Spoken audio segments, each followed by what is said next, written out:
Bueno, gaurkoa Itzadoina Mintzo zikloko azkenengo saioa daukagu, honekin aurtengo ikasturtea itziko dugu, eta gurekin da Jon Mikel Intxausti, berak aurkeztuko digu lehenkera hizkuntza, bera Lazkaokoa da, Zumarraga gaur etzun bizi izan da bizitza osoa iaia, eta gaur egun Oñatin bizi da, informatikari hori bidez, eta historia, hizkuntzak eta mendia maite ditu, eta bueno, hizkuntza, historia eta maitasun horrek ekarri du ona izan ere lehenkera hizkuntza aurkeztuko digu.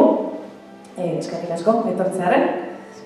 Eta hoize jakin UE gurekin antolatzen dugula ziklo hau, elkarlanean horregatik ikastaro forma dauka orain, lehen hitzaldi bezala plantatzen genuen eta aurten ja ikastaro forma hartu du, horregatik izan egon behar duzue parte hartzeko eta bueno, emango diogu hitza Jon Mikeli lehenkera hizkuntza ezagutzen hasteko. Eskerrik asko zuei, Beñat, Oian Ederri, eskerrik asko zuei baita ere etortzeagatik. Laburra izango da aurkezpena, Polonian lan egin duen 2000-2005, bertan ezagutu nuen emaztea, eta nire emaztea ezagutu dituen berak bazituen lagun batzuk. Eta lagun horien artean badago lagun lehenko bat. Orduan, argiari esker izan nuen aukera artikulu bat idazteko, lehenkera buruz, eta bain dago Beñat eta nirengatik. Orduan, nahi barkatu behandu asteagatik, baina arazo teknikoa dira. Informatikari naiz, baina arazo teknikoa izan ditut. Orduan, arazo tokatzen da. Gaur ikusi behar duguna izan gara, lehenabezi PowerPoint bat, PowerPoint honetan azalduko ditut lehenkoen historia eta identitatea, hizkuntzaren atal batzuk, pixkaraka joango naiz. Lehenkoak inongo ez den jendea. Esaldi hau Andy Warholek esan zuen. Gero kontatuko pixkatxoak gehiago Andy Warholen gandik. Lehenkoen kultura, hizkuntza eta erlijioen arabera ekialdeko eslaviarra den talde rusinear, ruteniar ere esaten da, talde korapilatsu baten parte dira. Hau da, definizio batetik lehenkoak dira Polonia hegoaldean, Ukraina, Eslovakia, hor badaude Karpato mendiak, bertan bizi diren etnia batzuetako lagunak. Orduan, etnia batzuk dira eta da pixkaraka erakutsiko dizkizuet. Edoen lurraldea Lenkovina edo Wenkovina deitzen da. Hasiera batean, esatearren, Lenko polonieraz eta hizkuntza eslaberretan auskatzen da Uemko, ueekin. Nik esan dezaket gehiago esan bade Lenko ohituta nagoelako, baina ue fonemarekin esaten da. Orduan, Karpato mendialdean kokatzen da, eta, badaude teoria batzuk, noiz etorri izan ziren horrutza bizitzea, 15. mendean dira batzuk esaten dutena, ez da? Badira osate baterako, hainbat etnia bertan, lehenkoekin batera, Boiko, Doliniar, Kutxul, eta mapan ikusiko ditugu, 3 mapatan. Alde batetik hemen ikusten badin behar zuen, Europa herrialdea da, hemen daukagu Polonia, eta justo, hementxe, gorriz ikusten dituzuen, hemen hau da Karpatska Rus. Hau da justu Lehenko, Boiko, Kutxulen mendialdea, hau da mendiala, de acuerdo? Orduan, bada Polonian zati bat, Eslovakian, Ungarian pizkatxo bat, Errumanian, Ukrainian, eta hor, banatzen dira etnia hauek guztiak. Hemen beste mapa honetan, alderdi hori guzti hartu dugu, gorri zegoena horreko mapan. Eta ikusten malen behar zuen, hemen daukagu Poloniako muga, eta hemen daude lehenkoak. Baina hemen daude rusnak direnak, eta dira lehenkoak, baina Eslovakiak bizi direnak. Hemen esatezagun tribu, etnia, herri berbera dela, banandua bi herriadetan. Pixkatxo bat ere badaukate hemen, Ukrainiatik, eta ja gero hemen dauzkagu Doliniarrak, badauzkagu Boikoak hementxe, Kutxulak hementxe, orduan, hemen denak banandu egiten dira. Hauek guztiei deitzen zaila ruteniar. Ruteniar, inglesezko artikulu gintzan eta askotan agertzen dira ruteniar gisa. Ruteniar eta rusiniar noizbenka nahastu egiten da. Nik dena dela, rusiniarrak hauek kontutan hartzen ditu, lehenkoak eta rusnak dienak eta ruteniar guztiei. Balide batzuk, ikerle batzuk horrela desberdintzen dituztenak. Eta gero hemen daukagu Uenkobina edo Lenkobina. Eta hemen nolabait ere, kokatu egin dugu lehenkoen lurraldea. Hemen daukagu Poloniako eta Eslovakia arteko muga, eta hemen agertzen da justu hemen lehenko Poloniaren jatorrizko lurraldea eta hemen Eslovakian zeudenen lurraldea. Hau izango lezake Ukraina. Bueno, historia pizkatxo bat, ikusiko dugu orain. Asko sufritu zuten lehenkoek lehenengo mundu gerra eta bigarren mundu gerren artean.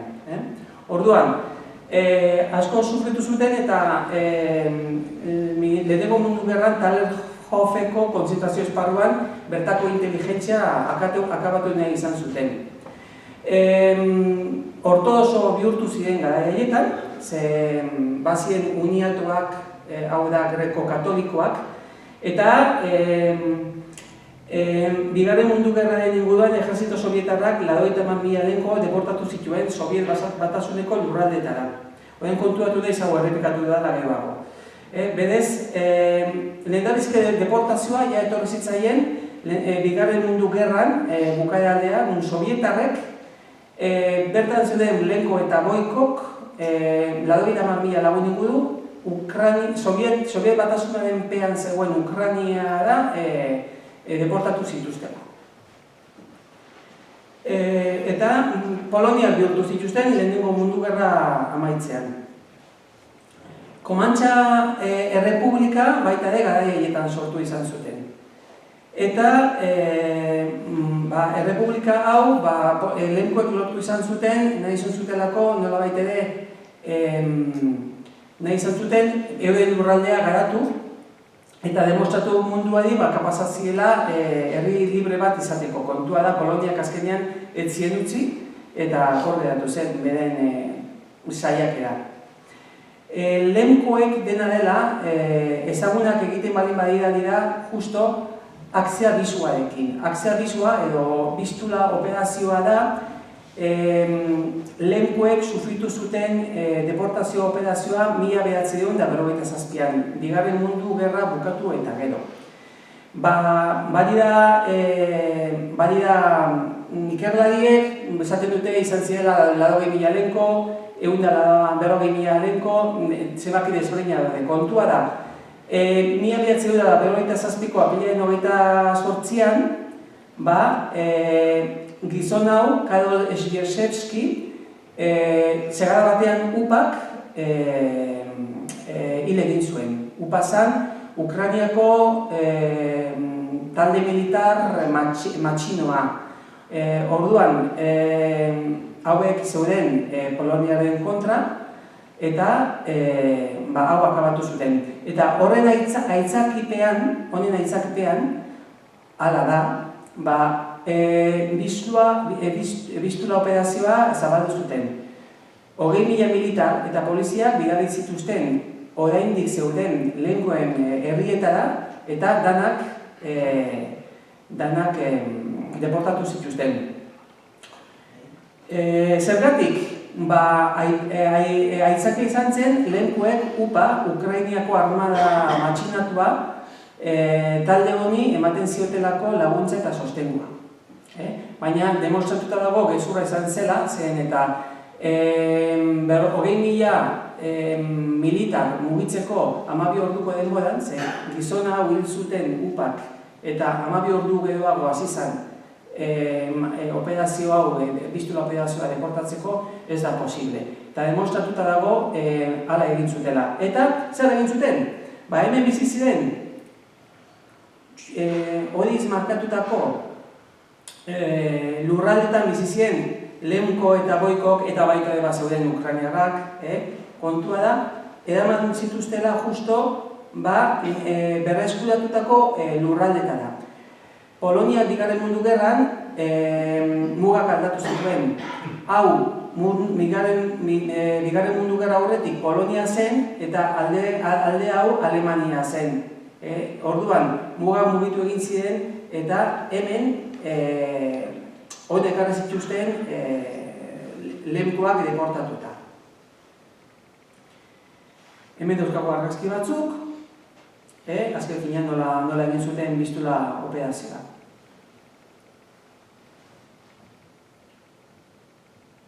Jende sumea zen, etxoletan bizi zen,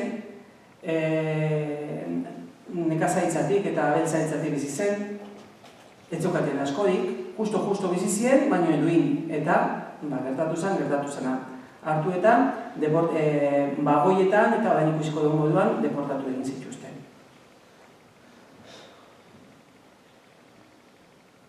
Hauek dira upako matxinoak atxolatu zituztenak, eta hemen daude beste batzuk, hartu zituztenak eta eraman, ezta? Orduan, nola egin zuten garraioa? Etxea guztia azkarra eta basatia izan zen. Deportatuek ordu erdi bakarrik izan zuten etxea guzteko. Eraman behar izan zituzten trenen geltokietara oinez eta ganadua garraiatzeko bagoietan eraman zituzten. Militar eta polizik indarkeria zagitu zitzaizkien. Eta gero, erresistitzen ustez, upasaz zirenak, apaizak eta inteligentziak, Jabosnoko lan eremuera eraman zituzten. Hau da, norbait ere, guazen hauen inteligentzia akabatzea, nahi bali badugu, beraiek lasaiago egon daitezen, ezta? Orduan, nun kokatu zituzten? 50 kilometroko distantzian mugatik, baino urrunago. Eta hiriburuetatik 30 kilometrotara. Ezin zuten kokatzen zituzten herrian populazioen 10% baino handiagoa izan. Segurtatzen zuten, nolabait ere, asimilatu ahal izango zituztela gero kulturaldetik. Baldin bazara justu familia bakarra, ez daukazu aukerarik, zure hizkuntza eta zure kultura garatzeko. Pertsona arazotxua baldin bazinen, urrutiago eta isolatuago deportatzen zituzten. Orduan, alde hortatik, guaindik ere okerrago. Eta jasartuak izan ziren. Hau oso kontu politia daude honekin. Jasartuak izan ziren eta ukrainiartzak hartu zituzten poloniarrek. Eta nire familian, emazteen familian badauzkak kontuak ere, nahi bali batzuek kontatzeko. Orduan, nun alemanek utzitako erdi eroitako etxetan jarri zituzten. Batzutan granjak eta soldak zituzten, beste batzutan beste modu batez lan egin behar zuten. Iritsitako lehenek patata eta hazia ereiteko aukera izan zuten. Beste guztiek berandu iritsi zienak ezin izan zuten aurrera egin eta lan pobre batzuen trukean bizi behar izan zuten. Eta debekatu izan zieten beren ohiturak, hizkuntza eta erlijioa ere eure garatzea. Kontuan izan da ez direla katolikoak. Errito katoliko grekokoak edo ortodoxoak, hau da, ekialdeko errituko kristauak dira. Orduan, zertarako argi daukate historia garbiketa etniko egiteko. 1950 ondoren, lehenkoek ez denek, lehenkobina amalurrera itzultzeko aukera izan zuten. Baina, zoritxarrez, denek izin zuten itzuli. Esate baterako, uste izan da 5.000 familia itzuli zirela. Herriak desolaturik aurkitu zituzten, mapatik desagertuak, etxeak desuestatuak, kolono poloniarek okupatuak euren etxeak. Eta batzuetan, euren etxe zaharrak edo behar izan zituzten, euren etxean bizitzeko. Eta elizak zeuzkaten erreak, deusestatuak eta abar. Euren kulturako elizakek zeuzkaten erabat deusestatuak. Lehenkuak eta saiatu izan zuten bat egiten, hasiera batean, Ukraineko elkarte soziokulturalarekin, 1996an. Baina agintari poloniarrei ez zitzaien gustatu, hemen lehenkuak baldin badaude Ukrainiarekin eta ez, separatuta egon behar dira.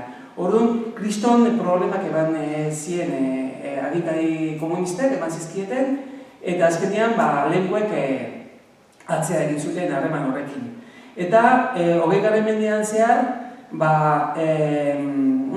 errekonozimendua lortu izan zuten, agintari Poloniako eta Ukrainako agintarien gandik. Hemen daude, hainbate Poloniako senatuak, Alexander Kwasniewski eta Yushchenko eta Kaczynski, hainbat errekonozimendu, baina hor gertatzen da, mina dagoeneko eginda dagoela. 2005an gutxiengo etniko eta herrialde hizkuntzen lege proiektuak atera zuen Poloniak eta errekonozituak dira gutxiengo etnikotzat, hori bai. Bueno, hizkuntzai dagokionez, zertzelada batzuk, gero badaukagu hemen nolabait lehenkera pixkatxo bat praktikatzeko manualtxo bat, ezta? Lehenkerari dagokionez, ikerlariek ikuspuntu desberdinak dituzte. Gero kontatuko dugu laster. Ezaugarriak alfabeto zigilikoz idazten da. Hau da, beren ekialdeko harreman hori edo Ukrainaren gandik gertu eta, azken finean, beren kultura eslabiarra da ekialdekoa. Eta Poloniatik ekialdera, bai Bielorrusia da, Ukraina da bai, Errusia da, zigilikoz idazten dira. Eta beren herrituak ekialdeko herritu kristauak dira. Eta alfabeto desberdina daukate Ukrainerako alfabetoarekin alderatuta. Lehenkeraren fonologiak Ukraineraren eta ekialdeko hizkuntza eslabiaren ezaugarriak ditu. Eta lehenkuak jaso izan ditu bai Poloniaren gandik, Eslovakia, Hungariaren gandik, hitzak eta maileguak. Eta nolabait ere, baita ere, arrazoietako bat esaten dutena ikerlari batzuk da hain espreski, hizkuntzak jaso izan dituela mailegu eta prestago batzuk eta desberdindu indela beste boikoen, inkutsuleen, endoliniaren hizkuntzetik, ezta? Eta 19. mendean berez sortu izan zen garatu zuten lehenkuek edoen hizkuntza. 2009an gramatika deskribatzaile bat. 2009an lehenkeraren ikerketa bat egin zuen Jizua Festieberrek, eta ondo dator, eta azken finean bistula operazioen aurretik egindako ikerketa da. 1923an, Ukrainatzearen arriskuez, Metode Trojanovskik eskoletan erabiltzeko lehenkeraz idatzeko lehen alfabetua eta lehen irakurketa liburua egin zituen. Hau da, ari ziren lehengo mendeko 30. hamarkadan lehenkuak beldurrez, euren hizkuntza ukrainatuko zala eta galdu egingo zutela beren ezaugarriak. Eta bai klaseak izan ziren lehenkeraren klaseak 34tik aurrera, 1934tik aurrera. Berriz izarri ziren, 81an Polonian komunismo edo izanean.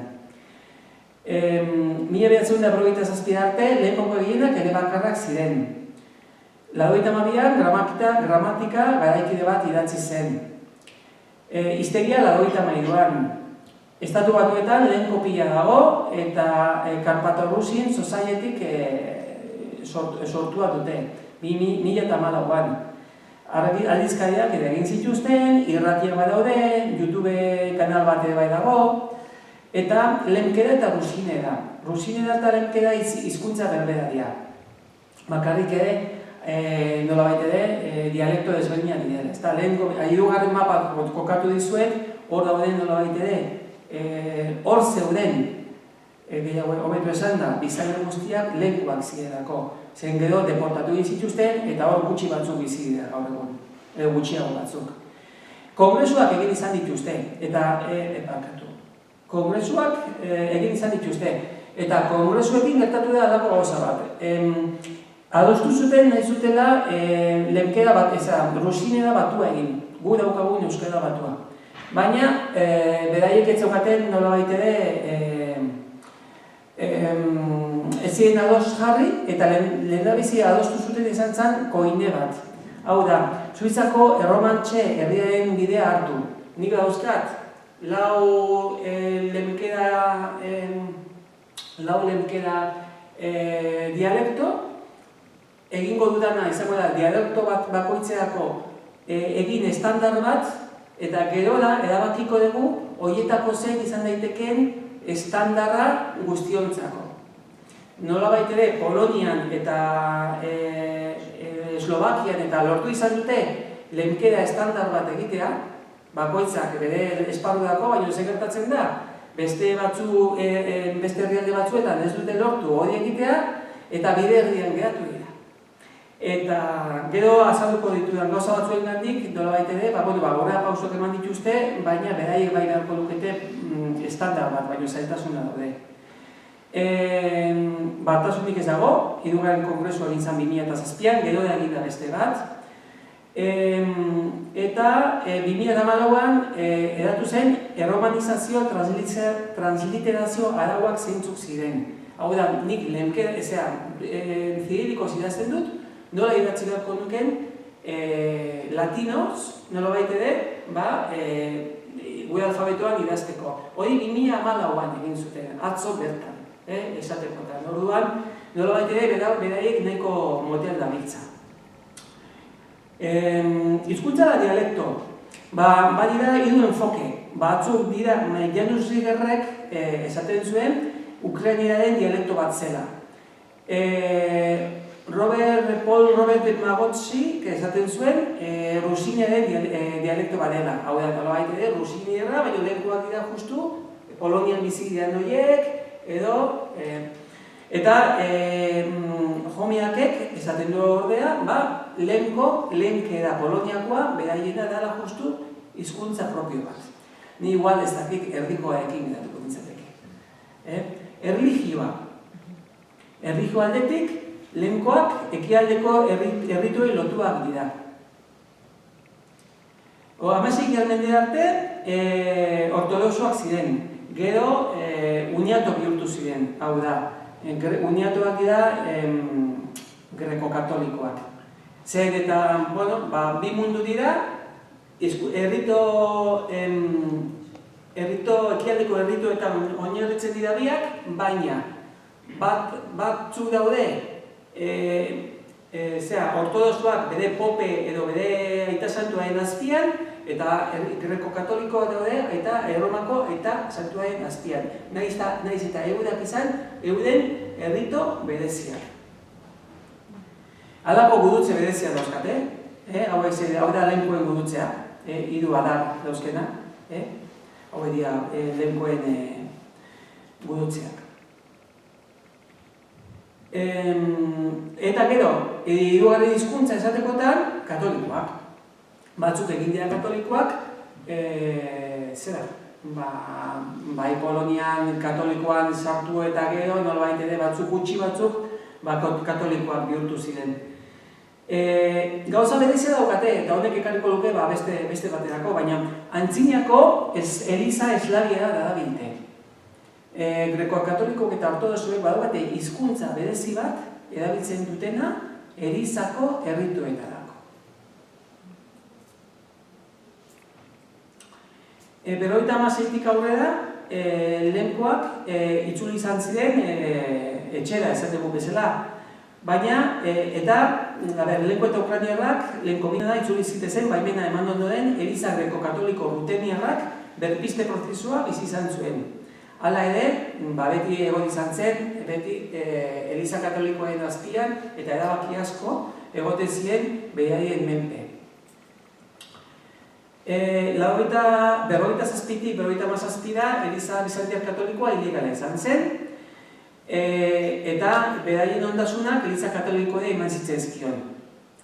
Eta beraiek erabiltzen dute, oraindik ere Juliotar egutegia.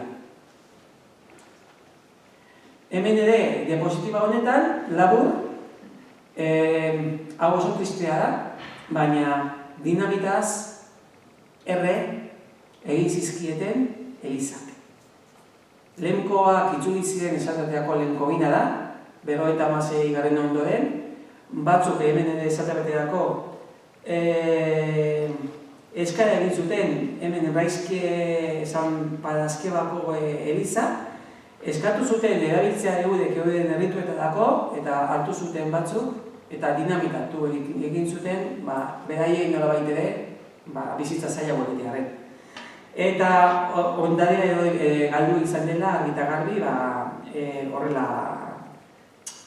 horrelako gauzengatik. Eta 174 Eliza ondatu ziren, 56tik aurrera. Horietarik 101 monumentu arkitektoniko kalifikazioa zeukaten. Orduan, galdudan ondarea izugarri hobia da. Identitatea gorde daian.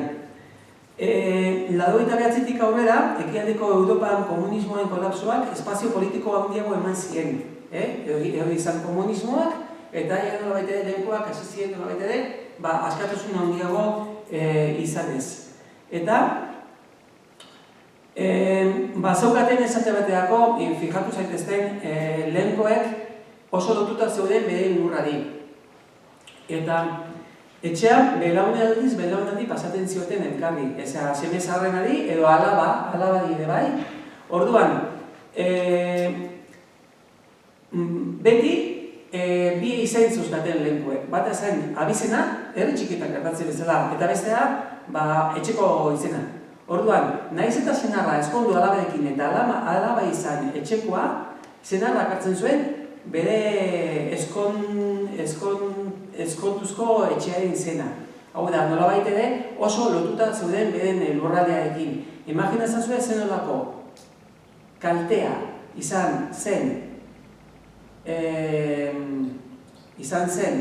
deportatzea lurretik edo lurretatik erabat banandu egin zituztelako. Alde hortatik oso gogorra izan zen. Asimilazioa eta identitatea. Asimilazio partziala ekarri zuen. Aktzia bisuaren barruan, 10.000 herritaren bortxasko birlekukotzea gertatu zen. Eta asimilazio partziala, baina asimilazioa. Nolabait ere, ari ziren ohitura galtzen eta hizkuntza baita ere gazteek ez baldin bazitzaien erakusten. Gauza bat gertatu zen. Poloniarrek tratatu zituzten Ukrainiar moduan 40 urtez. Orduan, beraiek ez ziren Ukrainiarrak, edo ikusiko dugu bideo bat.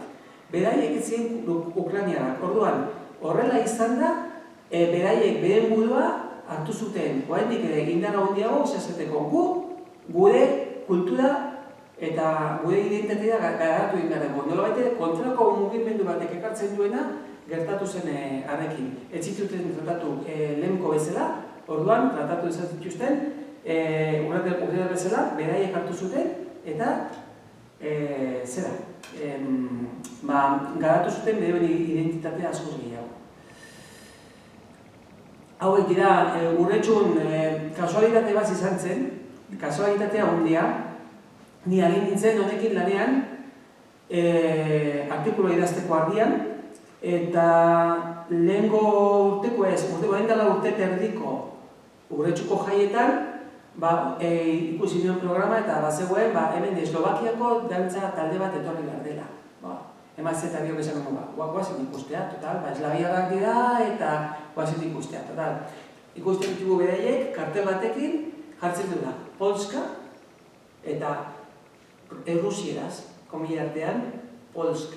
Ni emazteak esaten du, nola da posible? Polska jarri errusieraz kartel batean, hori edukazio txarrekoa da. Errusia eta Polonia ez dute nolabait ere harreman handik eukitzen. Eta hor, galdetzen diegu nongoa diren, ez dut, ez dugu Polonia gara. Eta nongoa, lehenitzakoak, eta dira gara lehenkoak. Idatzita zeukaten, Kidilikoz, Polska, Kidilikoz, behen hizkuntzan ez errusiaz. Berdin idazten dira bietan. Orduan, arratsaldean lagundu atera dizkien aldizkariak, behar nuen dokumentazioa grafikoa, atera nien, eta harremanak egin nituen baita beraiekin. Eta hortik edo, izan eta aukera, gero irakurriko dizueran elkarrizketatxo bat ikusteko, entzuteko. Zu jaiak, antolatzen dituzte, 83 aurrera, lehenkoek hasi ziren egiten euren festa propioak eta batra deitzen dira. Orduan, hauetan sua pizten dute. Orduan, eta hor egoten dira dantzak eta bazkariak, eta gero bi batra mota daude. Batzuk dira Legnitzan egiten dutenak, Wrocław ondoan, Poloniako ego mendebaldean, eta beste batzuk Lenkobinan. Orain lotuko dudan identitatearekin. Lenkobinan egiten duten dira rusiniar orientaziokoak. Hau da, bereak izaten duten, gu gara Lenko, gu ez gara Ukraniar. Baina gaur egun, Lenkobinan egiten dituzten jaiak, egiten dituzte Ukrania zale orientazio batekin. Eta han, esaten dute, gu gara Ukraniarrak. Gu gara Ukraniako herri bat hemen bizi gara eta gu Ukraniartzat daukagu gure burua. Orduan, horrek talka egiten du. Orduan, Legnitzakoek, Jerzy Stasinski eta eramaten dutenak edo irakurriko dizuet, horiek esaten dute, guk egiten dituzku gure batra jaiak exilioan. Gu bizi gara, edatzi giran elkarrizketa batean, egin diodan elkarrizketa batean, gu bizi gara Poloniako itsasoan. Hori oso elementu, ez dakit, gustatu zaite bere analogia edo, Poloniako itsasoan bizi gara. Hau da, gu gaude hemen Polonia erdian, baina ez da gure herrialdea. Denbora oso ondo goaz, azkar egitze egin dut, eta barkatuko didazue, baina etzan kontua ez da luzatzea, ze gau informazio asko ekarri dut. Nik uste oso interesgarria, ulertu da baina arte ez da? Bai, bueno. Orduan, identitate inkesta batzuk daude. Zuzin Mihalaskik idatzi nion, baimena eskatuz, eta, bueno, ala jartzen zuen, eta baietza eman zian, 81an inkesta batzuk egin zituen, ea posible zen lehenko izatea nola. Erlijioari dagokionez, hizkuntzari dagokionez, ea zer behar dan lehenko izateko. Orduan, ekarri ditut, 6 bat galdera, berak egin zituen erantzunekin. Orduan, interesgarriak dira, zen eta guk geuk euskaldunok galdera berberak egin dizkiogu buruari. Eta niretzako nik honekin ikasi dudana, izan da, azken finean, antzekotasun handia dauzkagula. Ikustea nola bizi genuen guk 40 urteko frankismoa, ikastolen sorrera eta horreta beste, eta beraiek bizi izan dute errepresioa, beste regimen desberdin batengandik, baina errepresioa bizi izan dute, eta adibidea nola bete 25 urte, 30 urte beranduago, nola bete saiatzen aurre egiten. Lehenko izan Polonian nola sentitzen zara, eta galdera bat, positibokoa ikusten zuten, eguneko 75. Berdin zitzaion eguneko 22 bati, eta negatiboki eguneko 12. Hau, 81an, Zuzi Mihalaskik egindako inkestak. Nolako egoeran ikusten duzu egun lehenko komunitatea Polonian, eta oso ondo 0, eguneko 0. Ondo 12. Zalantza askoia uneko 40 jartzen zuen. Hau, kontuta batu behar da, komunismo erori izan, 89an erori izan, justu urte bat geroago egindako inkestak direla. Hasi zirela, lehendabiziko dantza taldeak eta kultur taldeak garatzen libreki. Orduan hasi ziren. Zain zamarra 16, oso zain 26. Zer iruditzen zaizu minoriak errespetatzeko politika berria Polonian, gauza berria. Eta behin betiko behatuko da, eta 19% izaten zuen behin betiko. Behin behiniko zala 50%. Osa, etzien fidatzen, haindik zer nola zikoan Poloniaren garapena urte horietan, eta etzekien 25%. Inoiz diskriminatu izan zara lehenko izategatik, baietz, 76%, baietz. Lau lagunetatik 3, baietz. Badute lehenkoek literatura eta hizkuntza desberdinik, bai, 78%. Beharrezko da lehenko binan bizitzea lehenko kulturu edentziarekin bat egiteko, bai. Nik bat irakurketa bat egiten dut horrekin ere bai. Oendik ere jende heldua izan zen, lehenko binan jaioa, eta irakurketa egiten dut neure barnean. Baina jende asko bai esaten zuen hola baita ere, beharrezko zara lehenko binan bizitzea. Lehenko eta ukanerrak desberdinak dira, bai. 77% izaten zuen baietz. Lehenko eta rusindarrak desberdinak dira, 82% izaten zuen ezetz. Lehenkoak goikoak, poloniakoak, parraldekoak, rusindarrak, eslovakiakoak. Bai. Kontuan izan, Karpatska Rus ditzen da justo, Karpatuen lurraldea guztia, behen hizkuntzan, Karpatuak, lehenko eta rusindarrak dauden inguru hau, dira Beskide eta Bieszczady mendiak. Dira mendi leunak, 1500 metrokoak, zelaitsuak eta beste. Orduan, harremana egiteko errezagoa da. Gero eta ekialdeago joan, mendiak altuagoak dira eta zailagoak dira harremanak iparreko eta hegoaldeko biztanleen artean. Baina lehenkoen kasuan, harremanak errezagoak dira. Posible da lehenko izan lehenko binan bizi gabe, lehenkea zitzegin gabe edo lehenkoen erlijioetako batean federin izan gabe, euneko 40% pasata esaten zuen baietz. Nola baita, horiek balin baida bere ezaugarriak batzuk esaten zuten baietz. Hemen eman badago aztarna bat asimilazioa eta esatarteako. Posible dela lehenkea zitzegin gabe izatea lehenko, erdiak esaten zuen baietz. Nik ezka izango izake Euskaldunok izango bagin ez baita ez da. Lehenko eta rusin ezagunak, hau labur. Bi adibide ekarri ditut. Nahiko ondo. Nikifor Krinitski, 1895 maiatzen 21 Krinitzan jaiotakoa. Bilatzen bali badezue, izan zen naif margolari oso ona eta egin zituen, ez dakit, esaten duten ez batzuk, 30.000 paperezkoan idazitako kuadroak. Badago interneten pelikula bat, YouTubeen pelikula bat. Nire bain badezue, badauzkat azpitituluak, baina nik ere usteet, ez dakit espainolez edo ingelesez. Baina bukean informazioneko bazen duten nola identifikatu filma, pasatuko dezuet. Oso film gozoa da, historikoa, eta berez psikologikoki desgaindua zen gizona, deportatu zuen etxetxin aldera, Polonia ekialdera deportatu zuten, 2 aldiz eskapatu zen handik, bitan eraman zuten berriz bere jatorrizko deportazio tokitara, 3. utzi zuten lehenko binan bizitzen. Eta badago historia oso polita, Nikiforrena, parkatu hemen daukat justu informazioa, esan dudana. Hil arte inork ez zekien ze abizena zeukan. Gauza berezia, eta horrelako margolan bereziak egin zituen. Eta gero, bukatzeko Andy Warhol. Andy Warhol rusinoa zen.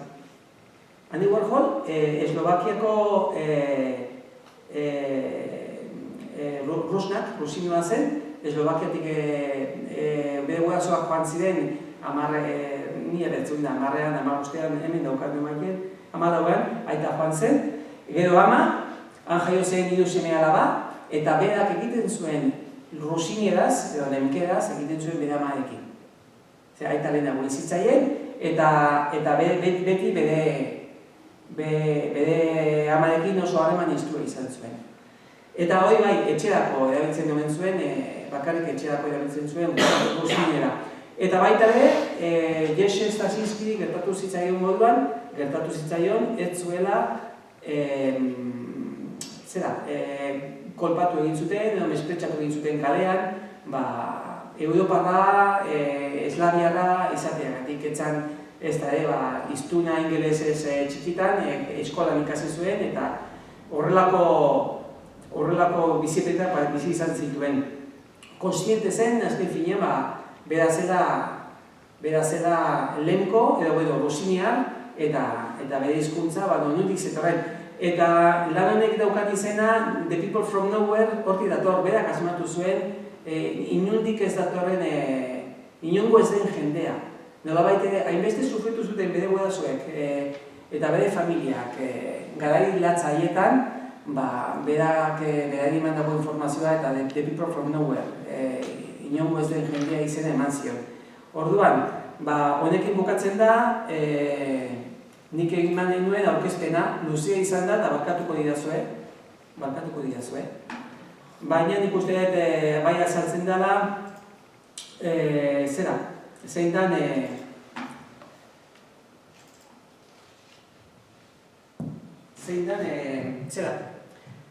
hizkuntzaren ezaugarriak. Noiz pasatuko dugu paperako hain edo?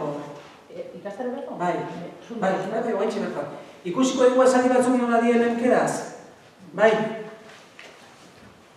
Hau guztia, hau Claudia Maslei lagunak, pasatu izanik informazio guztia. Eta aipatzeko, esaten zidan, B erabiltzen dugu gizon helduekin, zua aipatzeko. Eta T aurrekin. Kontua da, esaten zidan. Eta oso gauza interesgarria kontatu dizkit Claudia lagunak. Erregionalismoak bai da. Ia herriska guztiek hitz aginki desberdinak erabiltzen zituzten, egokiak herri bakoitzerako. Oso desberdintasun adierazgarria dago ere eskualdeen arteko agoskeran. Ekialdetik, hizkuntza lehunagoa da, lehunago den tokian, ukrainiarragoa. Mendebalderantz hizkuntza Polonia bezala gehiago gogorragoa. Hau da, Polonian, mendebaldean gogorrago omen da, azentua ekialdean baino. Orduan, berak ikasi zituen lenkera, Krinitzatik etorritako Szczafnik etorritako aitonamonekin. Orduan, hizkuntza hemen apur bat gogorragoa da, egiten da. Hau da, Poloniako itxia. Maiztasuna handiagoekin agertzen da. Lenkovina, Lentkivsna, beste izen bat da, Lenkovinaren mendebaldea da. Nire beste aitonamonak Brunar Jaskobatik etorri ziren, eta han I egiten da. Orduan, ez da proiektatzen, markatu. Ez da proiektatzen.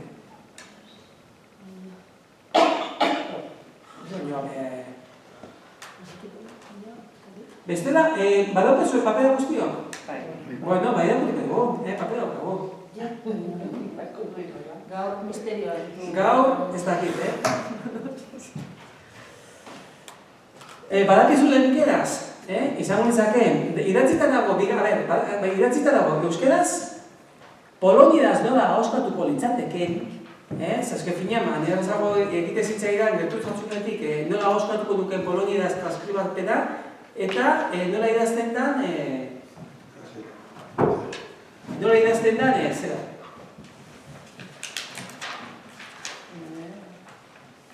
Orduan, lehendabizikoan jartzen du.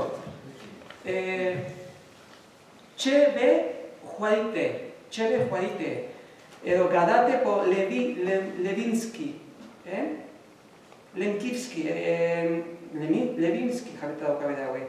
Elduagoi eta txebe barkatu. Txebe Juarite po Lenkivski izango litzake, badakizu lenkeraz, Lenkivski. Badakizu euskeraz, txere juarite po baskizki izango litzake. Badakizu euskeraz. Enaiz alemaneraz mintzo, ne juariu por germanski. Euskal Herrian bizi naiz, meskan de baskin kraju. De baskizkin kraju. Meskan de baskizkin kraju. Izango litzateke. Zeitazue izena, jakvaz nazi baiut, jakvaz nazi baiut, zein da zure izena, eta nire izena da, jam, eta izena bizenak esaten dira. Jam, Jon Mikel Intxausti. Beti izena bizenekin. Berak izanako ohar batean, lehenkoen izenak oso bereziak direla. Jatorrian lehenko guztiak katoliko greziarrak ziren, eta egutegi bizantiaretik hartzen zituzten izenak. Orduan, Teodosie, Eufronize, Xegose, Teodore, lehenkoen berezko bertsioak sortu zituzten. Eta Teodosia, dosia bihurtu. Eufrosina, Jefroska. Xegos, Jrik. Teodor, Fetxio, zaguntzake. Jan, Guanio. Orduan, Ignatze, Natko. Izango litzateke, hor badaude nolabait bere informa berezak eman dizizkietara. Zazpigarren galdera, nire hain izena da Moiumamu ezbut Tere Bergero, izango litzake. 3 alaba eta seme bat ditut. Be menegetri donki izin. Ene tila egin da ene. Be menegetri donki izin. Gero, 10garrena, 60 urte dauzkat. Man, siestiat rokiuk. Rok poloniaraz da urte, eta hor gertutasuna daude, eta seijesion da poloniaraz sisteriat rokiuk. Man, sisteriat rokiuk izango litzateke. Eta medikuntza ikasten nahi nez Euskal Herriko Unibertsitatean, estudiu medizinu na Universiteti de Baskizkin kraju. Estudiu medizinu na Universiteti de Baskizkin kraju. Baina esan duzu hasierako dela polonieraz. Ez, da nola dagoen transkribatuta poloniaz irakurtzeko. Ulertzen, azken finean, nik behar nuen, baita eskatu dizentioken grabazioak, baina kontua da, nik behar nuen modu bat ondo irakurtzeko. Orduan, berak pasatu izan zizkidan, eskatu nion moduan, poloniaz nola irakurriko litzateke, nik neo poloniaz irakurtzeko gerturatzearen eneiz lehenko barkatuko diazue, eta nire hauskera, poloniaz pizkatxo bat badakit, baina urbildu nahi zela, ustetan nago. Eta...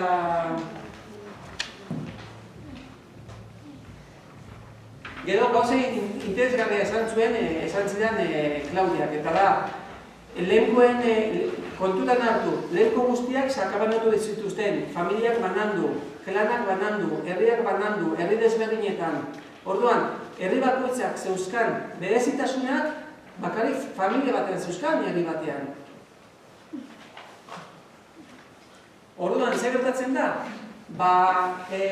Beharrezko egin izan dela, lenkera batu bat egin, zen eta berezitasunak, herri bakoitzan zeden berezitasunak desagertu egin dira. Nolabait, dana beren artean nahastu egin dira eta desagertu egin dira. Orduan, berak ezarren zidan nolabait ere, beharrezko zala bat egitea, batu bat sortu, lenkera aldetik, zen eta nolabait ere, euren erreferentzia lokalak aldua zuzkaten. Lehenko hitza, 20. mendean dago sortua, lehen hitzak sarritan izan nahi duelako bakar zentzuarekin. Eta gehiago ez dut komentatuko tailerretik. Nolabait ere, lehenkera entzun behar dugu, bideo bat dago hemen. Justo eman inda dugu.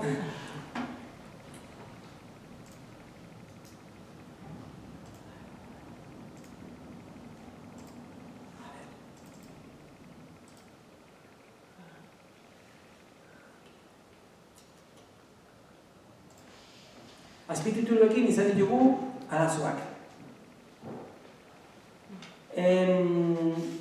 Bueno, ondo ikusten da, bakarrik esan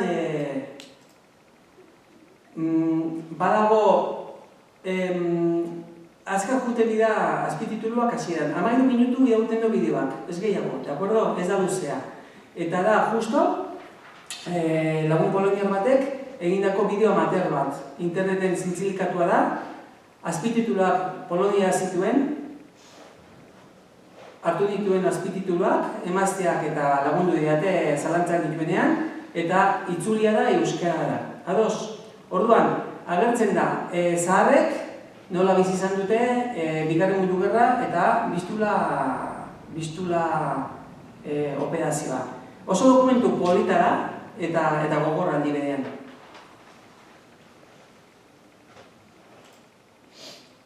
Hasieran ez dauka musikarik, baina esantuko zaio, ez da.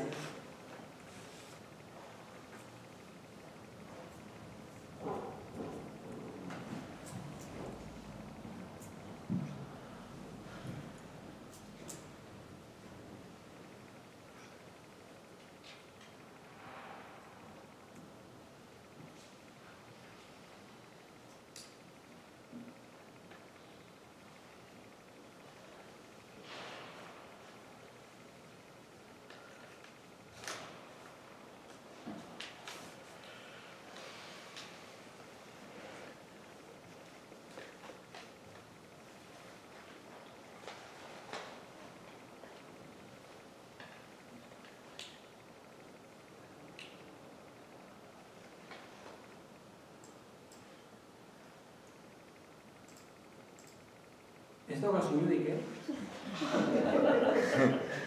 Ordenagailu edo kenduta. Ez dauka zuiudik. Ordenagailu kenduta dauka. Ai, barkatu. Gaur ez edo, ez daukat informatikari izan da, ez dut artean izatzen. Regulatuko de volumena eta gero hau txafu gonez.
No to gadałem się na Ukrainie.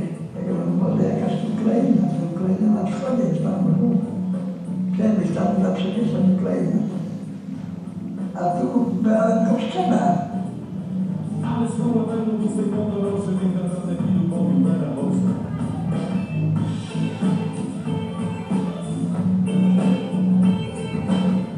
Східня Батьківщина була під впливом діянь українських діячів по поглядах проукраїнських.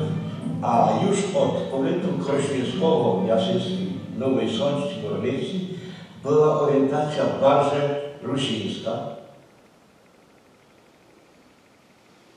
Dawno to było różno, nie było tak jak teraz, żeby tak nie było, ale ludzie jakieś byli takie szczery, byli towarzystwo, schodzili się, że było weselsze i pośpiewali, nawet młodzież to tańczowali się w szkole, jakie tańce byli jeszcze starodawni. Choćby nam tak to na organkach był zachód, to my się dość natańczowali. To była radość była. Były zimy ciężkie, duże. No to czasem na Jordan woda skuta była lodą. No a w nas taki zwyczaj był na Jankoszczynie, że trzeba było, jak niedaleko cerkwi była woda, to się wychodziło właśnie na to tuliku. Tam się wypinało chrzest ludzi i tam potem wstawiało się stolik, w ogóle ludzie z procesją wychodzili z chorągwiami, ksiądz właśnie i tam poświęcał wodę. I tak planowali rękę z Polakami, to nie było żadnej bitwy, żadnej wojny. Żyli jak bracia. Z chłopcy oni tam widno żyli, wrócili do cerkwi, do kościoła, do dwóch latach chodzili. A tak to jeszcze do Krantu, do tej cerkwi greckiej.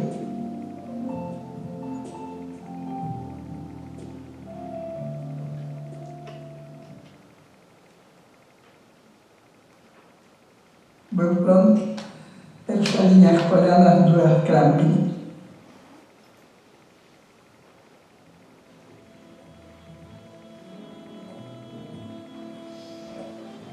My byli pod prądem. Den był spokój, a w nocy strzelały. Także nie za było dużo ludzi w Krampie, 4 osoby tylko, tak kręgu nam nie robili. Było tak. Jakby ktoś zabił Niemca, strzelili, to zabywali 10 osób za jednego Niemca. No i tak, że tu na Chałupowie zabyło 2 Niemcy, partyzany zabyły. I przyszła basa z Jasna, na Kryżywci z Krampni, jak elity jeszcze ci starsi ludzie, czy młodzi. Wszystko stawiali pod płotą, bo wszystko do rozstrzelania. Na jednego Niemca 10 osób was gościł, najmały. No ja mój nianio, tak pierwszy nazywali mnie, tato tylko nianio. Były witą jeszcze drogi w stanie wojennym. No i to ludzie się wszystkie połowali na witach, żeby bitwa starszy, żeby mieć na winni. Mój nianio przyszli, powiedzieli tak, że tutaj ludzie są być niewinni. Ja za nich oddaję swoje życie.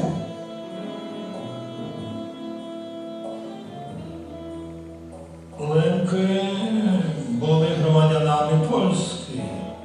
Jak przyszedł 39 rok i wojna z Hitlerem, no to byli mobilizowani tak jak i wszystkie Polaki.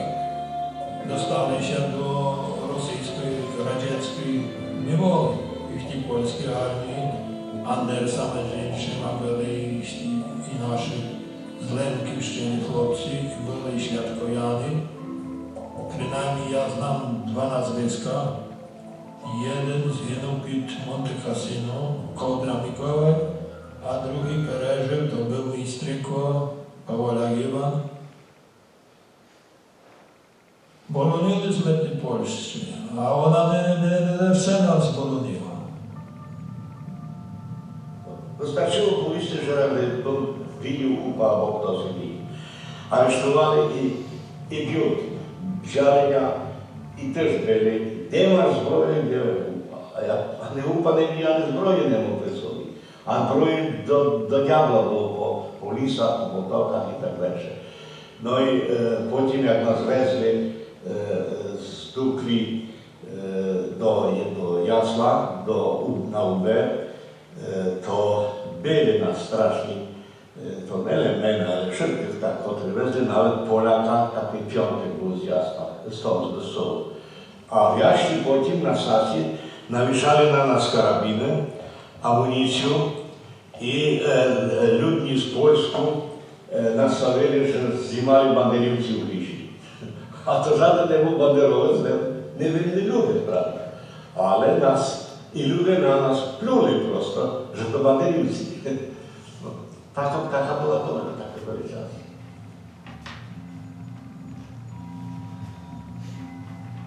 Nieźle było, że całe Rusi, władanie Polaków, niszczyli Polaków i pośrednik Stalin bandycki i czystych lajków z kartą. Tu nastało się na Karpaty.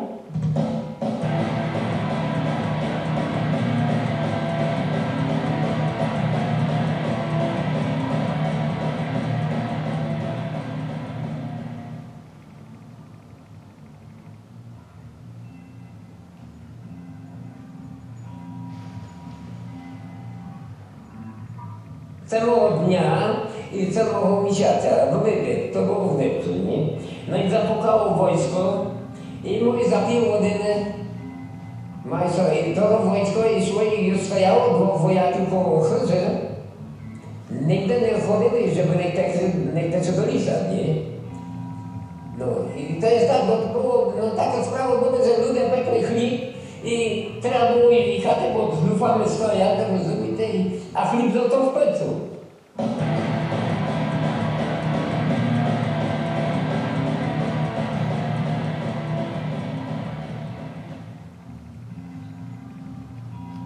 Taki był, co przypominam, Horniak Grzegorz się nazywał. Horniak Rydz po angielsku. No i on był na wojnie, przyszedł z wojny. Wojował za Polską. No, żeby Germana wyszczepili i Hitlera, nie? No i tak nie było rady, bo się był i koniec.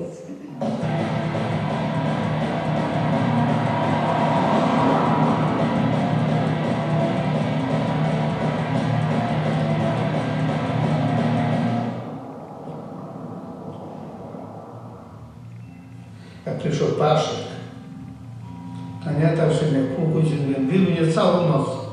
Taki był czarny to jak to.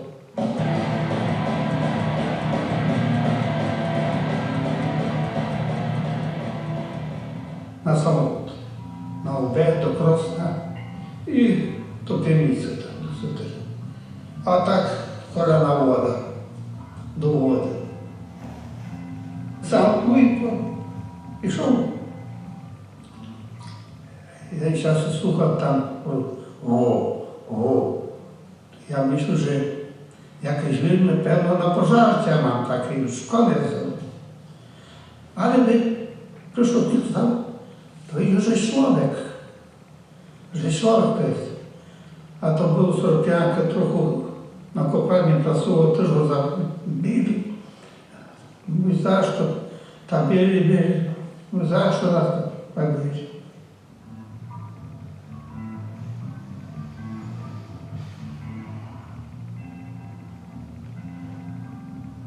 Tak jakby przeżyły pekło po II wojnie światowej. To świt nie widzi. Jak to wspominam, to nie może oni spać, bo mi się to jedno przypomina.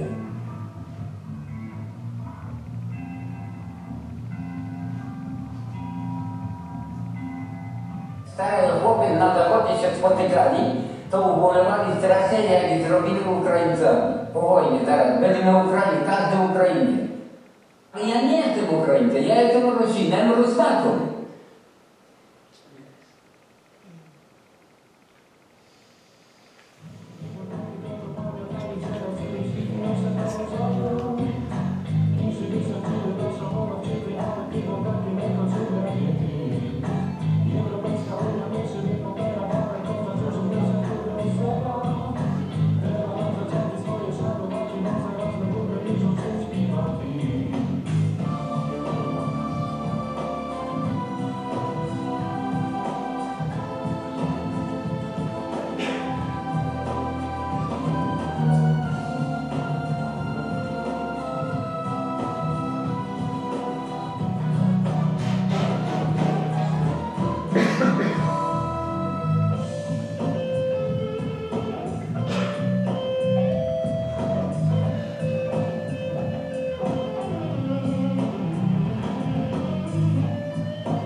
gustatu zaizuela, azpitituluak oso azkardikoaz baita jatorrezkoan eta kostatu zait. Orduan nik ere saiatu naiz eta nire denbora izan dute hau egiteko.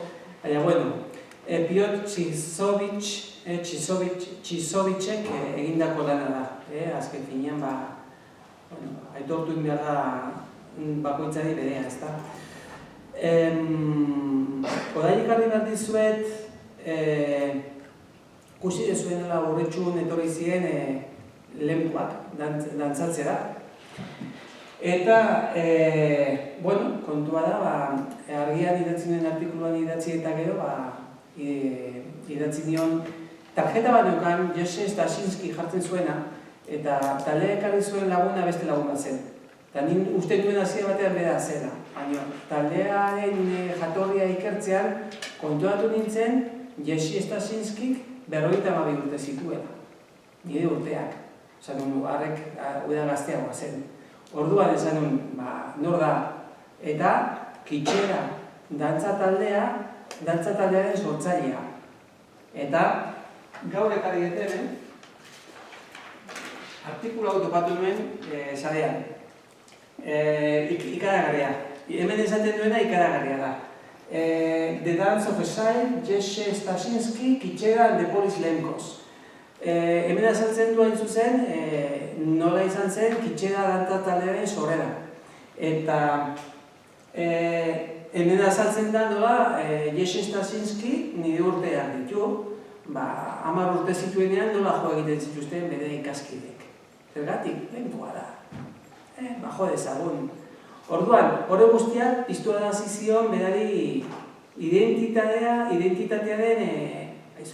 ni zer dingo dut. Bertan bera eroi eta Polonia hartzatatu neure burua edo errebendikatuko dute ni Polonia ez naizela bizita lehenko eta hori guztiak bultzatu zituen. Hau guztia esaten dira artikulu honetan. Orduan, idatzi dion, e-mail bat, 4 galdera egin dizkio. Eta nola lehen azkar joan nahi zen, orain nasaiko jode, ez da?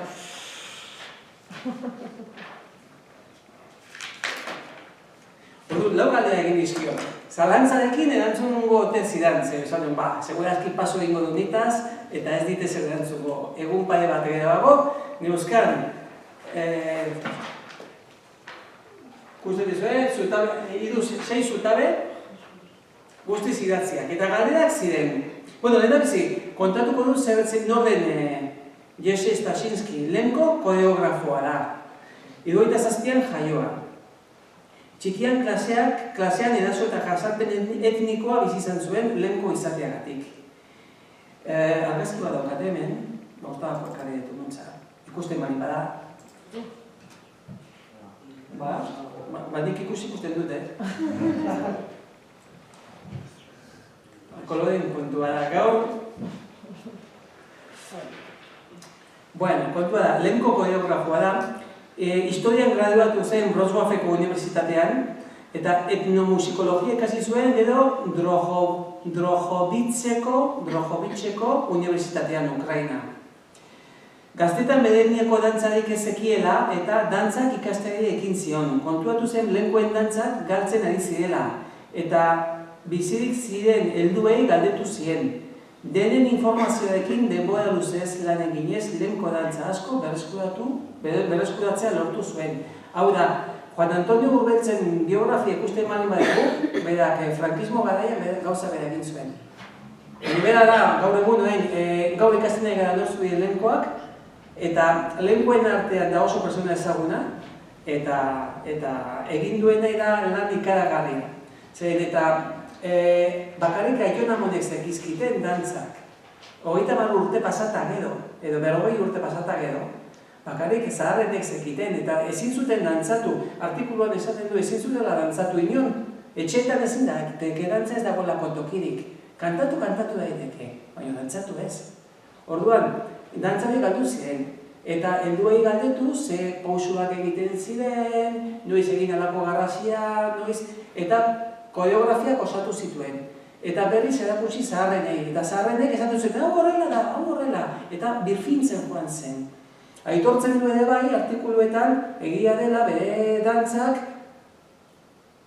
bere puntu artifiziala dutela, berreskuratu egin duelako, bere dantza horiek berreskuratu dituelako. Ez da, belaunaldi dantza bat gorde egiten dela, baizik eta zerbait bere zerotik hartu eta sortu egin duela. 89an, Lenkovina taldeko Jaroslav Trojanovskik Lenkovina taldea gaztetzea eskatu zion.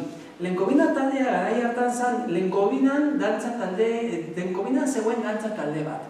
Baina Polonia baldin bada hau, Polonia da gutxi gora bera hau, hemen dago Legnica eta hemen dago Lenkovina, Bieszczady. Eta egin behar izaten zuten 550 kilometro entsaioak egiteko. Entsaioak egiteko behar zuten 550 kilometro egin edo kontzertuak edo emanaldiak. Orduan, garai asko eman zuten bere aldetik. Kontuan izan, Jerzy Stasinskik 22 urte zituela. 22 urte eta dantza talde bat sortzen ja. Aurreratu bada. Netzako aurreratu bada. 22 urtekin jende oso gutxik azten da sortzen eta gauzako demen batzuk ezagutze ditu beste gauza batzuk egiten dituztenak. Baina jende oso gutxik egiten du norbait ere horrelako dena. Eta 89an Kitxera taldearen oinarria sortu zuen. Orduan, nik egin izkion 4 galdera. Eta berak esan dit, atsegin eta unkigarria da, oraindik gure herria oroiminean duzula. Eta oraindik lekuen kulturan interesa duzula, esan zidan. Zure galderei erantzun nahi diet. Laburki erantzuten dut. Baina zerbait gehiago jakin nahi bade duzu idatzi. Nire politikara ez molestatzea gehiagik jendeari. Nolabait lan egiten duzunean, ezin duzu lagun urkoari eskatu dana. Zuk ere, zure balde gordun, ez dio gehiago galdetu, baina hor dago bidea irekita.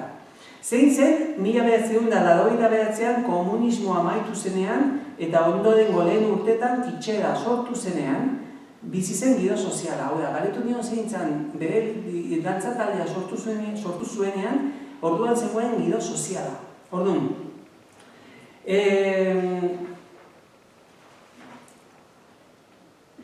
zati batzuk dauzka markatuak eta horiek irakurko ditut, eta besteak laburtu. Ados, 1989 arte Poloniako lenguek beren identitatea adierazteko aukerak oso mugatuak zituzten.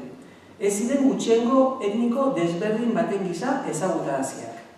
Soilik Ukrainiako elkarte soziokulturalaren egituretako adar bat bezala lan egin zezaketen. Lenguak ukrainiartzat hartzen zirelako. Hau 89 arte. Lenkera ukraineraren dialektotzat hartzen zelako.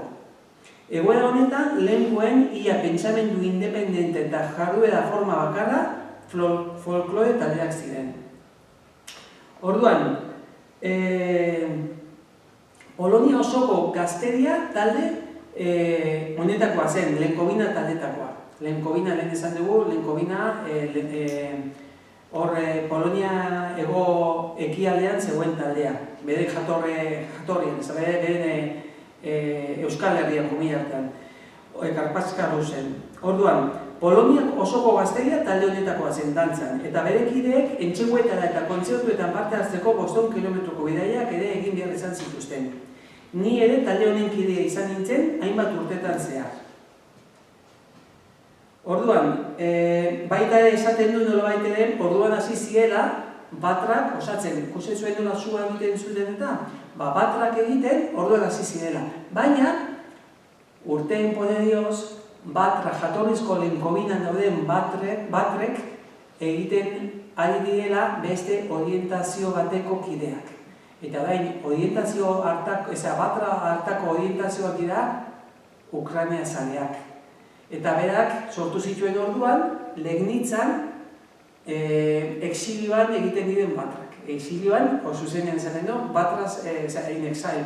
Exilioan egiten diren batrak, eta nolabait ere, euren festa egiteko. Eta esaten du, sortu genuen gure dantza taldea, baina gure jarduera artistikoa hortik adatago doa, hori baino asko zabalagoa da.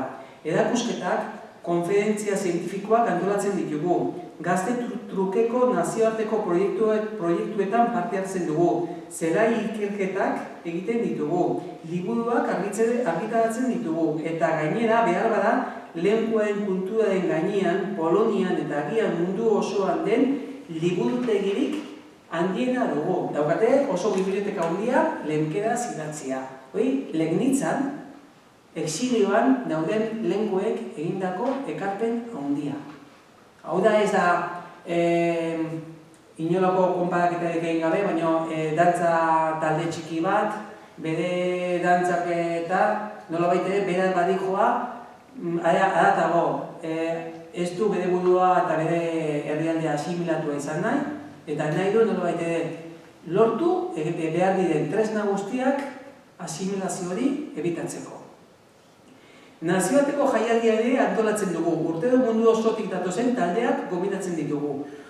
500 pertsona baino gehiago parte hartu dute dantza taldean, eta hori daude 80 pertsona baino gehiago. Lan egiten, kitxera taldean, eta oso ezaguna da Polonian. Ez bakarrik Legnitzan, ez da eskualdean, Polonia eta Atzerrian ezaguna da. Baina hasiera oso gogorrak izan ziren, hau asko gustatu zait, gustatu zentzuan. Gazteak bere jatorriak onartzearen beldur ziren. Hasieran beldur ziren. Ondorio desatseginen beldur ziren, ondorio desatseginen jasoko zutela eta beldur ziren eskolan eta lantokian. Dena eraiki behar izan genuen zerotik hasita. Programa artistikoa, taldearen kontzientziazioa, ingurune poloniarrean iritzi honen sustapena. Kontuan izan, bere gurasoak eta itotamuna, Polonia deportatuak, eta ukrainiartzak hartu zituzten. Eta ukrainiarrak eta poloniarrak gorrotu izugarria. Zer eta gerren artean, lehenengo eta bigarren mundu gerren artean, egon zen Polonia eta Ukrainaren arteko gerra bat. Eta horren ez dakit buru zenbat, baina ez dakit zenbat 1000 zibil hil zituzten Poloniar, zibil hil zituzten ukrainiarek. Hor dagoen nolabait ere, azpian dagoen saltsa bat izugarria. Orduan, kontzientzazio hori, ukrainiarrak ez ziren, beraiek hasi ziren programa artistikoa, taldearen kontzientzazioa, ingurune poloniarran iritzi honen sustapena. Ukrainiarek aurkako eran begiratzen dituzten jarduera separatista ikusi zutelakoa, claro. Lenguak adia nolabete separatzen nahi dira, honekin beren ohiturak eta nolabete den ukrainiarrak gaizki ikusten zituzten. Eta beraiek zentatu ziren modu positibista batean. Bigarren galdera, nola lagundu zuen kitxerak identitateari eta lehenko hizkuntzari Legnitzan eta haren eraginteko eskualdean. Eta erantzun zidan. Taldea sortu zenean, hau izan zen, lehendabiziko lehenko gazte elkartea. Silesia behenko lehendabiziko elkartea. Kitxera aitzakia perfektua izan zen gazteak elkar ezagutu zitzaten. Silesia bereko hainbat herritako parte hartzaile Legnitzako entxekoetara etortzen ziren. Eta programen zen bakarrik ireki lehenkoei, baita ere poloniarrei. Eta haiek beraien arbasuen kultura ikasi zuten. Lehenko zaharrenek, euren emanaldiak, erakunde lokal poloniarrek antolatuta zeudela ikustean, beldurra izateari utzi zioten. Eta kitxeraz arro sentitu ziren. Izurrezko beldurra zuen helduen artean. Oraindik ere 89an. Kontuen izan ezin zutela esan lehenko zirela. Gero kontatuko ez bete, godatzen problemarik gauza pare bat gehiago. Eta beraik bihurtu ziren enbasadore Poloniako kulturaren enbasadore. Zer gertatu zen? Hasi ziren kanpora joaten beren aurrekin eta beren antzariekin. Etorri ziren berria kanpotik ari ziela Poloniako komilartean jartzen ditut kultura zabaltzen. Eta hasi ziren erokondu zitzen gazteak. Poloniako gazteak, lehenko gazteak, hasi ziren erokondu zitzen eskoletan. Eta alde hortatik, beraiek ere, nolabait ere, beren identitatea eta berpisteko balio izan ziren pila. Bai? Arrotasun sentimendua eragin zuen gazteengan. Nolabait ere, kanpotik ere etortzen ziren erokonzimendua, esan ez jo, gu ere ordezkatzen ari zate, Poloniako kultura, Frantzian, Estatu Batuetan, ez da non. Orduan, kitxerak ere liburuak argitaratzen ditu, lehen esan bezala, eta haietako batzuk lehenkedaz idatzi dira. Lehenkedaz hitz egiten dugu gure horrekin entxeguetan, bintaiak antolatzen dizkiegu lehenkobina ezagutu dezaten, haiek historia eta arbasoen kultura da hulbiltzearen. Eliza zaharrak, hilerriak erakusten diegu, eta nolabait ere, saiatzen ari dira nolabait, arrotasun hori pizten, lehenko gazteek ere hitz egin dezaten lehenkera. Baina gero, galdetu idazue hori, nola dagoen gogoratu mesedez. Eta galdetu nola den, eta kontatuko dezuet zerbait. Ez bain behar lehenago kontatzen. Hirugarren galdera, izan zen, zein da Legnitzan eta eraginpeko eskualdean lehenkeraren ezagutza. Igual esaten eta orain. Esan egin, zoritxarrez gero eta pertsona gutxiago hitz egiten dute lehenkeraz. Polonia osoan guztiz lehenkeraz aritzen den eskolarik ez dagolako. 3 bat ordu jasotzen dute aurrek lehenkerazko klaseak lehenkoak dauden hiri handitan. Legnitzan eta beste herri batean. Eta lehenkobinan uste baita ere, baina hor kokatuak bestela lehenkoz ez dute ikasten, lehenkedaz ez dute ikasten. Bere semea, Daniel, izan da Baltxilego ikasle bakarra lehenkedako hizkuntza egin duena. Nik ulertu danez, azterketa egin duela lehenkedaz. Lehendabizkoa izan da, bere semea, bere alaba eta beste lagun bat egingo dute laster, aurten azterketa berbera. Batxilergokoa. Legnitzan oso pertsona gutxik hitz egiten dute lehenkera garbia. Arazoa eta soilik polonizatzea, ukrainatzea ere bai. Zer gertatzen da, Legnitzan, 1950ko hamarkadaren herrialdetik eskola ukrainiarra dago. Eta lehenkoak joaten dira eskola horretara. Eta nola lehenkoa eta ukrainiara antzeko tasunak dituzten, gero ikasleek nahastu egiten dute. Orduan, badago problema hori, ukrainatzea ere badela. Dena dela, berak esaten duen moduan, alzu larriena berez da poloniazizazioa edo poloniatzea berez, ze bizi dira Polonia itxasuan. Gero beste arazo bat dago Elizarekin, Eliza ortodoxoan Legnitzan, Eliza greko-latinoan orientazio Ukraina zalea daukate. Orduan, beraiek eta zabaltzen duten informazioa da Ukrainaren aldekoa. Eta Ukraineraz hitz egiten diete Ukrainiatzearen eragina daukate Eliza katoliko greziarrean. Eliza ortodoxoan, Legnitzan ere beste bat dagoela, hor apaizak lehenko dira eta lehenkeraz egiten diete. Eta horixe gertatzen da, badiela beste elkarte batzuk baita ere lan egiten dutenak honen alde. Ruska Bursa, lehenko tower, bakoitza badoka bere irratia, eta irratia egin bitartez baita ere zabaltzen dutela lehenkeda birpisteko indarra. Eta laugarren galdera. Ondo goaz azkenean, denbora, 8:30. Koreka inda gero.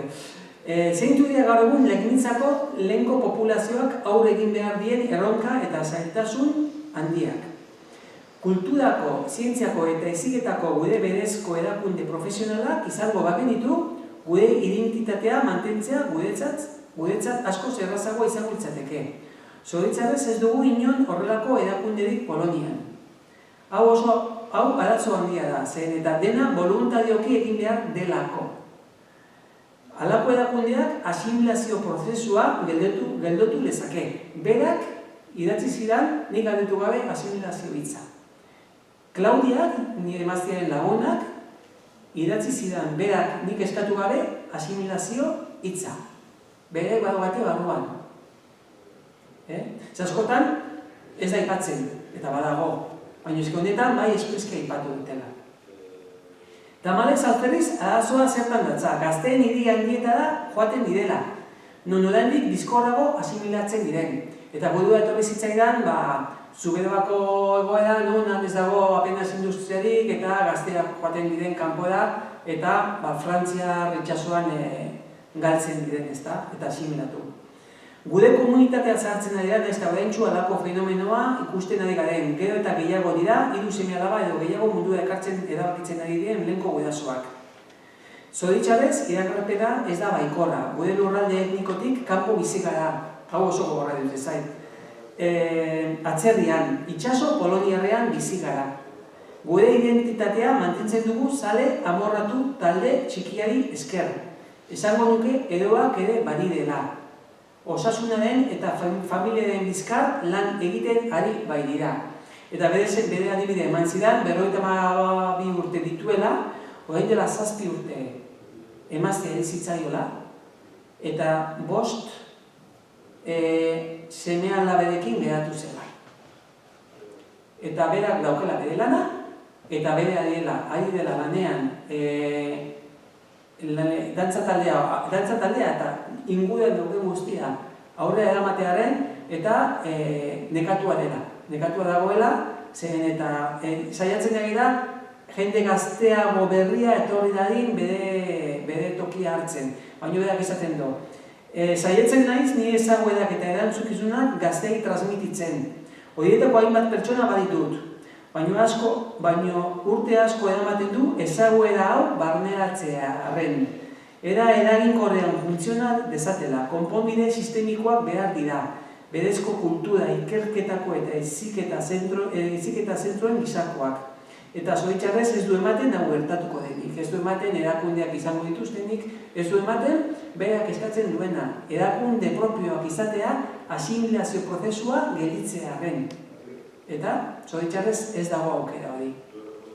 Orduan, hau da, Jesse Stasinskiren testigantza. Ez da ikusten, dana beltz dago. Orduan, eskerrik asko, Jakubu Dusekrasno, izango litzake, nire e-maila eta Twittereko kontua, telefonoa indoko batzunat emango nizueke, eta bain da, galeraren momentua. Eta nik uste merezi dula. Galerarik? Ez ez behipatu idazlearen bat edo... Idazleak, idazleak egon da lan handia egin dago lemkeraz eta rusineraz idatzia. Ez dakit hemen edo, aipatzen da, edo artikulu honetan, ez honetan. Hau ere oso artikulu honetan da, nagoen zuen gehiago ikertu. Hau ez...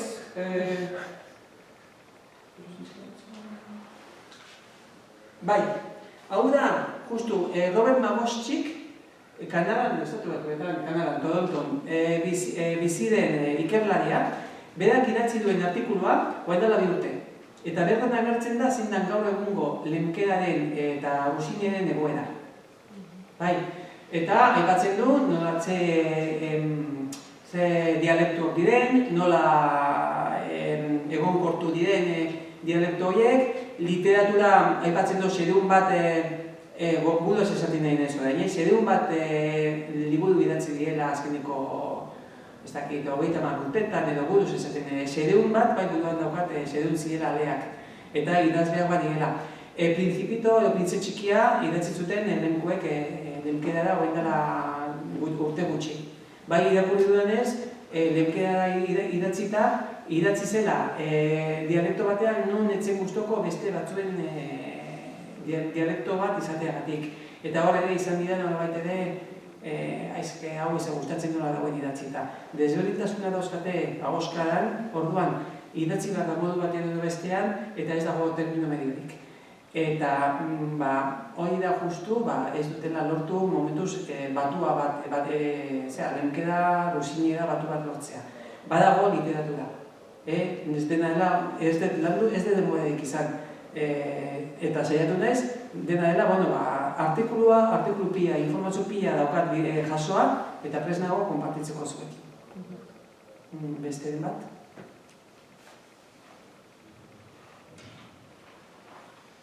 Aipatu duzu Poloniak duela marka batzuk zer jarrera izan zuen Lemkerekiko. Gero azken hamarkadetan egon da bilakerarik nolako jarrera dauka gaur egun Poloniak minoriekiko, jarraitzen du horren bortitza izaten edo beste estrategia dauka? Gaur ez. Jesu Stasinski garbi jarri izan du egoera bat aldatu dela.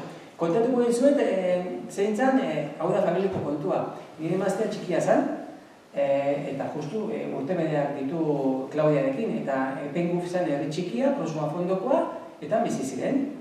Eta amonak, oendik bizi da, amonak esaten zion Agineskari, oiekin ez jolastu oiekin.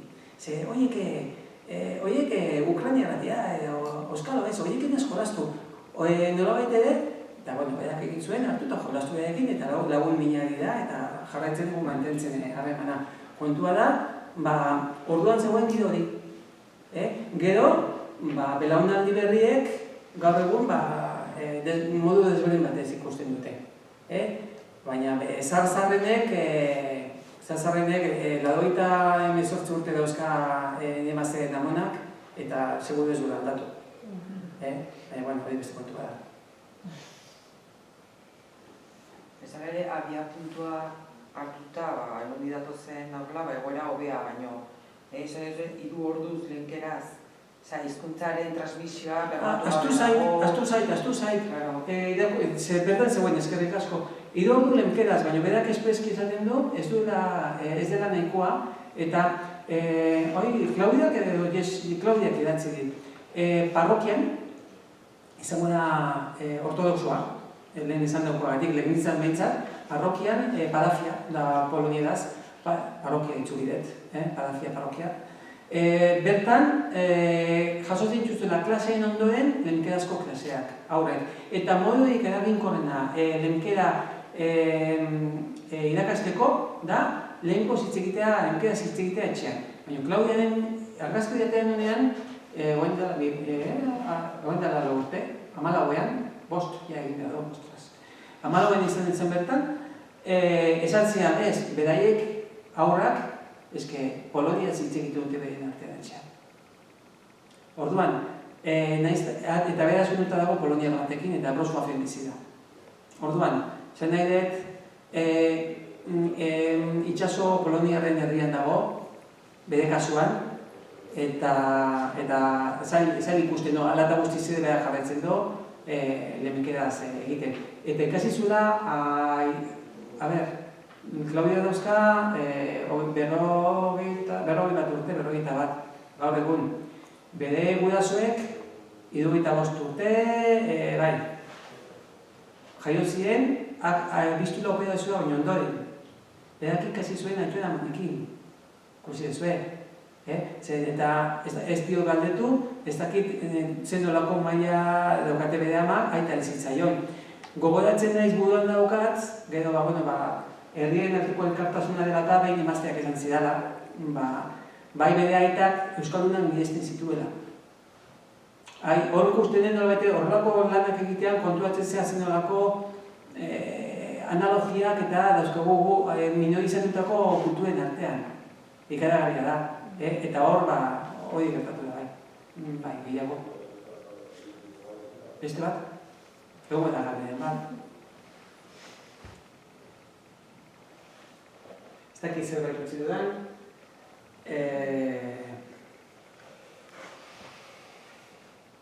Ez dut horrela.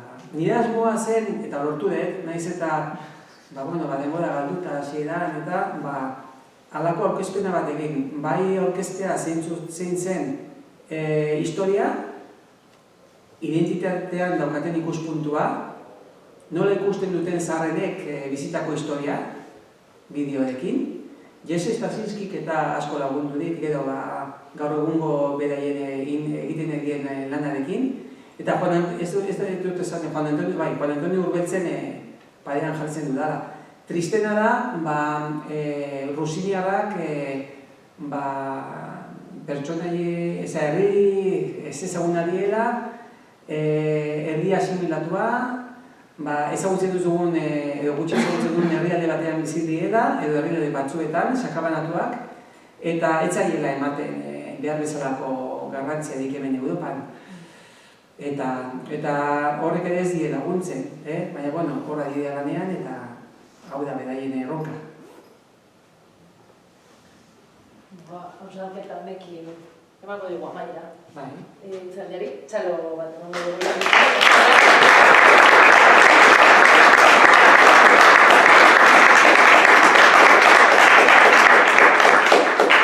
Ikasleei ere bai, mila esker, etorri izanagatik eta espero ezagun hurrengo ikasturtea nintzen jamintzo gehiago egotea eta gero ikustea horretan.